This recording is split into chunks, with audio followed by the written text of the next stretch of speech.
Reasons why your friend's skincare is working but yours isn't. Number one, you're not treating the right issues. Now this is something I see a lot in my line of work. Let's take for example, you use a product that sort of broke you out. It didn't really adapt favorably to your skin and you started breaking out. Now more often than not, when people are not supervised by a professional, the first thing they do is to go and look for acne fighting ingredients. Now doing this can be counterproductive and could just lead to unnecessary purging. And most acne fighting ingredients will make you go through a purging phase first before it starts to get better. Now more often than not, when you discontinue the irritating products, the acne tends to go away on its own most of the time. So we advise people, if you use a product that sort of broke you out, do not be quick to go and look for acne fighting ingredients.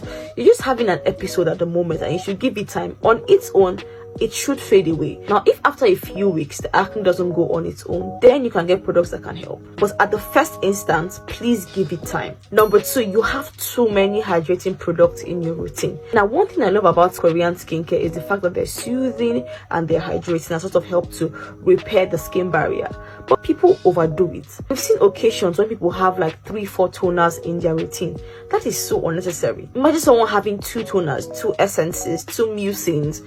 That is unnecessary. The thing with having too much hydrating product or too much toners or too much essences in your routine is, if you put that continually on your skin, you might be at risk of a fungal infection. Now this could quickly turn into fungal acne and you start to break out. Now on its own, I could argue that toners and essences are not necessary skincare products, but if you have to have them in your routine, please just have one. You don't need to have 10 different Korean essences and toners in your routine just because you want to get glass skin. Number 3, you might be using a fake product. I'll give you an example. Now there's this product that is making rave right now on TikTok and the name is Anwar Dark Spot Correcting Serum. There's been a lot of testimonies about it fading spots and improving redness and all. However, there are a lot of counterfeits in the market. I'll show you. Can you tell that one of these is fake and one of these is original? I'll give you time.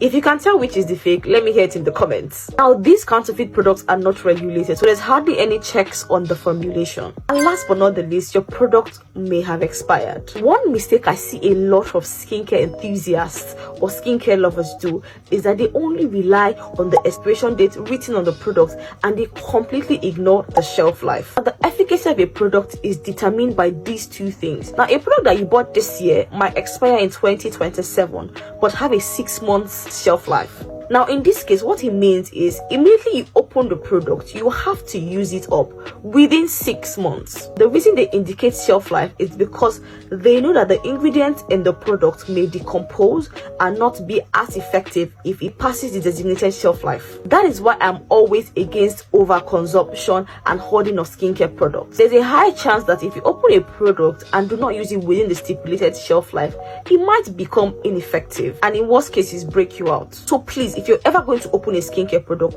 check the shelf life and try as much as possible to use it within the shelf life. So I hope this helped and I will see you on the next one.